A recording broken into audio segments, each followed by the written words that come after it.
Je reviens à l'impôt en Belgique, direct, sur les revenus liés au travail. On a déjà compris que les revenus pour les particuliers, ça monte jusqu'à 50%. Et ma foi, moi je dis, vive l'impôt, je suis prête à payer plus. L'entreprise, elle n'est pas prête à payer, c'est 33%. Et finalement, les plus grosses entreprises, et pas les PME, hein, les enfants, les PME, ils ont craché hein, leur pourcent. Hein. Hein? Soyons bien d'accord. Hein. Les PME, elles crachent. Hein. D'accord? Mais les autres ont payé 0, quelque chose. Alors, nous avons l'impôt direct sur les revenus, mais pas les revenus qu'on gagne parce qu'on sue au travail. Les revenus qu'on gagne parce qu'on est friqué. Comprenez? Je suis friqué, je place mon fric me rapporte. C'est du revenu. Et là-dessus, on paye ce qu'on appelle le précompte mobilier libératoire. Pas un peu. Quel drôle de mot. Précompte mobilier. Ben oui, parce que quand on a de la fortune, soit payé, et il est libératoire. C'est le seul qui est libératoire. Alors, c'est vous dire en Belgique, il est libératoire. De quoi? Il me libère de faire quoi? Eh bien voilà, je vais le dire. Il me libère d'écrire tout ce que j'ai gagné sur mon fric dans ma déclaration d'impôt. Le petit ouvrier là, oh là là, il a failli tricher hein, de quelques sous. Ah, il croyait que. Mais moi, qui suis rentière, je n'ai pas besoin de faire de déclaration fiscale. C'est la raison pour laquelle dans les universités et les hautes écoles, par exemple, les enfants de rentiers, ils sont tous boursiers. Vous me suivez? Vous avez compris pourquoi? Les enfants de rentiers, il y a un précompte mobilier libératoire. Il n'y a pas besoin de faire la déclaration d'impôt, puisque c'est libératoire. Or, tu reçois une bourse d'études si ta déclaration d'impôt, ton revenu ne dépasse pas tel plafond. Ok? Donc, si ton père, il a 50 ans quand tu es à l'UNIF et que tu as 20 ans, et il est devenu contremaître, il a crevé toute sa vie, il gagne 2 francs de trop, on dit vous avez atteint le plafond. Et pas de bourse pour vos enfants. Ok? Mais si tu n'as pas besoin de mettre ce que tu as gagné dans ta déclaration d'impôt, puisque tu es rentier, eh bien, pas de problème, tu auras tous les avantages. T'as compris? J'ai été trop vite? C'est pas ça. Ça m'étonne vraiment qu'il n'y ait pas une vérification de... Une chose est de ne pas payer, d'échapper à l'impôt, autre chose est de pouvoir obtenir des... Tu payes un impôt de 15% sur tes revenus mobiliers, tes intérêts, et puis tu le payes, et puis c'est fini, tu ne et puis tu n'as pas besoin de le déclarer. Je sais bien, mais obtenir des bourses, pour moi, tu dois prouver non, mais comme c'est pas sur ta déclaration d'impôt, si tu es 100% rentière, tu payes tes 15% sur tes intérêts, et puis sur ta déclaration d'impôt, tu as zéro, tu n'as rien. La Communauté française. Personne ne sait que tu as des revenus mobiliers. Avant qu'il t'en conseille des allocations. C'est impersonnel. Donc, à la Communauté française, on a essayé de changer ça. Le problème, c'est qu'on ne peut se baser que sur l'avertissement Seine-Rôle, qui est ici au niveau fédéral. Et là, ils n'ont jamais voulu changer la chose. Voilà. Donc, il n'y a pas moyen de changer ça. Et, qu'est-ce que je veux dire? Donc, ça a des effets pervers extraordinaire. Et pourquoi est-ce qu'on ne veut pas changer ça tant qu'on a l'esprit libéral comme on l'a hein, au niveau des finances? Les autres n'ont pas voulu le faire non plus, hein, parce qu'on le sait depuis longtemps. C'est que tant que les gens ne mettent pas dans leur déclaration d'impôt le revenu qu'ils gagnent grâce à leur patrimoine, sauf sur les maisons, ça on le met, eh bien, on ne sait pas faire de cadastre de la fortune. Et tant qu'on ne sait pas faire un cadastre de la fortune, eh bien, tout va bien, ok? On ne saurait pas non plus faire un impôt sur la fortune, puisqu'on ne sait pas où elle est. Elle reste parfaitement anonyme. Les maisons, on ne sait pas les cacher, elles sont là, elles sont cadastrées. Voilà. Et alors, si vous regardez quel est le taux de l'impôt? Et comment ça se fait qu'on ne sait pas qu'il a... toi, comment ça se fait que c'est caché ça? Comment ça se fait que tu n'es pas obligé de le mettre sur ton... Ah ben parce que c'est la loi. Il y a une loi qui dit que certaines personnes sont pas, quand tu es rentier, tu ne dois pas mettre le concept lui-même l'exprime. C'est le précompte mobilier libératoire. Le 1er janvier, le 2, quand tu vas à la banque, hein, comme tu as eu quelques petits sous mis toute ton année, hein, ils te font les comptes.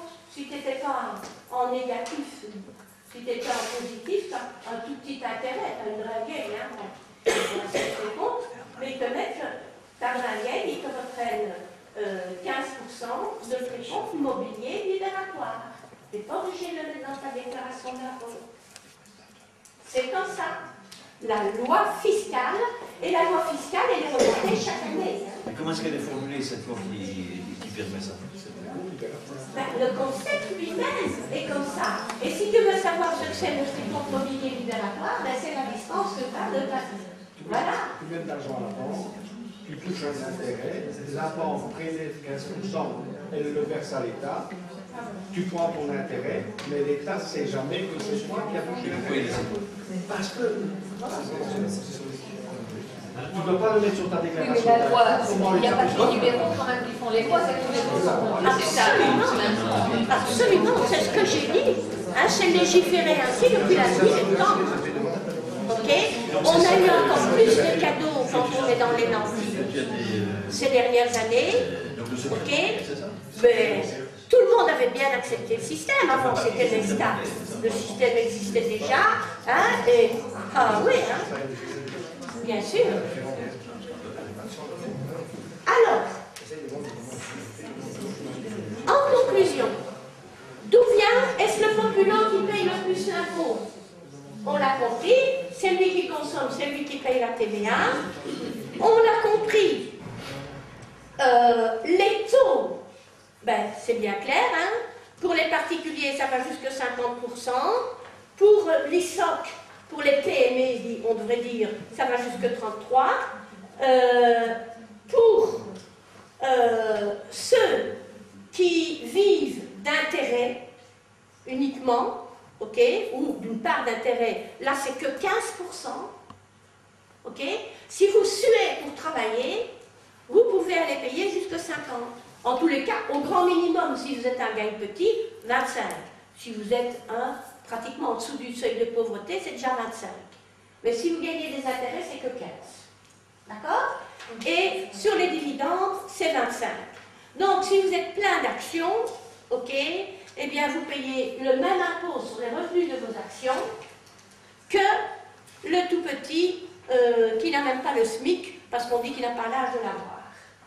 Et mieux que ça, moitié des actions, j'ai misé les actions malin dans une entreprise qui a des potentialités, mais qui pour le moment vient de vivre des déboires, et je les ai achetées pour presque rien.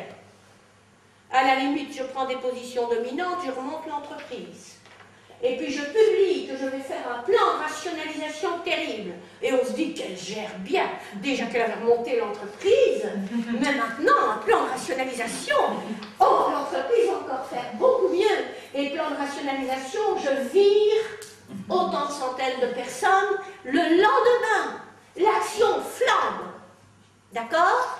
Alors, très rapidement, je revends mon paquet d'actions. Je me dis que j'ai bien travaillé. Ça va comme ça. Autrement dit, je les avais achetées à 1000 et elles valent 10 000. Ok, j'ai gagné 9 000. Mais ça, ce n'est pas des dividendes. Ça, ce n'est pas des intérêts. Ça, c'est des plus-values de mon action. Là, il n'y a pas d'impôt. Pas du tout d'impôt. Ok? Voilà. Donc, si vous voyez bien ceci, vous voyez au taux de prélèvement que c'est pour les particuliers, les bons taux, ok. Deuxièmement, l'impôt qui se voudrait démocratique et qui est progressif, ben, pratiquement le seul, c'est l'impôt sur les petites gens. Les autres, ils ne sont pas progressifs. D'accord? Donc, la part d'impôt qui réduit les inégalités, c'est uniquement l'IPP. Tout le reste, c'est dégressif. D'accord? Voilà. Donc, la notion de progressivité est le taux est important. Maintenant, je conclue. Pourquoi la Belgique est-elle un paradis fiscal parmi les meilleurs? Ben, vous l'avez compris. Parce qu'il y a l'intérêt notionnel. Parce qu'il n'y a pas de taxation sur les plus-values d'actions. D'accord? Parce qu'il n'y a pas d'impôt sur la fortune. Parce qu'il y a des déductions très peu transparentes. Allez sur le site du ministère des Finances, essayez de comprendre toute la théorie sur la fiscalité. Je vous souhaite beaucoup de chance parce que les experts comptables, parfois, il faut vraiment des gros nounours et des grosses sociétés d'ingénierie, là, hein, les, je ne sais pas comment on les appelle, enfin, passons. Parce qu'il y a le secret bancaire. Et malgré que les choses ont bien évolué sur cette question, bah, elles n'ont pas encore abouti. La Belgique, le Luxembourg, ils montrent tout le temps qu'on recule un peu les échéances. Parce que la Belgique laisse ses entreprises aller créer des filiales dans tous les paradis fiscaux. Ok? Parce que la Belgique accueille des filiales de multinationales qui sont installées dans les paradis fiscaux et ne leur cherchent pas misère du tout. Ok? Donc voilà en quoi on peut dire que la Belgique est vraiment un très très bon paradis fiscal. Et puis j'ai oublié le nom de ce machin-là, cette stratégie qui a eu lieu il n'y a pas longtemps, qui faisait l'amnistie si on rapatriait les sous. Ça s'appelait comment encore? La DLU. La DLU. J'avais oublié de le noter. La DLU. C'est-à-dire qu'à un moment donné, on voulait rapatrier des sous sur la Belgique et on a dit, écoutez, n'ayez pas peur, si vous les ramenez, on négociera un petit taux, ok? Donc, je ne sais pas, la majorité des gens, je crois qu'ils ont participé à raison de 3%. Donc, s'ils avaient déclaré depuis toujours, ça aurait rapporté 15 ou 25% depuis toujours. Donc, on leur faisait un cadeau somptueux, on fermait les yeux, ils n'étaient pas punis, c'est extraordinaire des choses comme ça.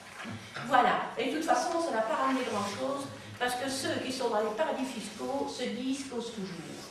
Au niveau des paradis fiscaux, vous savez qu'il y a le G20 maintenant. Tout le monde sait ce que c'est le G20? Oui? Eh bien, au niveau du G20, comme l'OCDE, les paradis fiscaux appellent ça des États non coopératifs. Le G20 voudrait négocier la coopération de ces États non coopératifs. Hein? Alors tout le monde se dit, ouais, ça va y aller, il y aura la levée du secret bancaire et tout ça.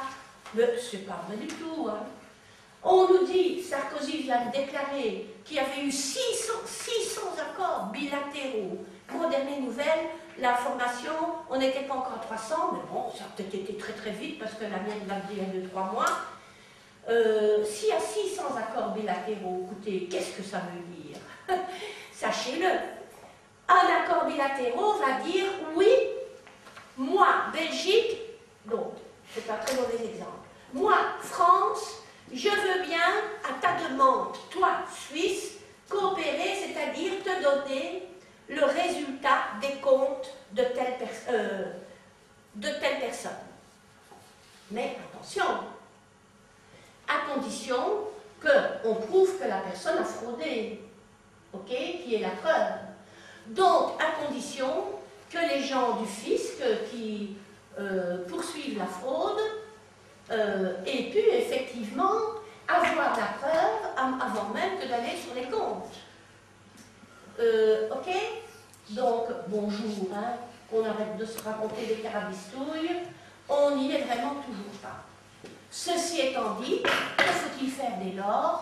Et là, j'irai vite, chez Attac, on dit terminer les paradis fiscaux. Il faudra un jour un gouvernement mondial, il faudra gérer les choses. Sinon, quand nous avons dit en 98, nous aurons des crises, voilà pourquoi, voilà quelles sont les stratégies de la finance. On nous a pris pour des terroristes, on nous a quasi jamais donné le micro dans les médias, ok? Nous avons sorti des analyses parfaites, on a fait une éducation populaire, c'est vrai, de qualité, on a des publications de qualité, mais la crise on l'a bien eue, hein.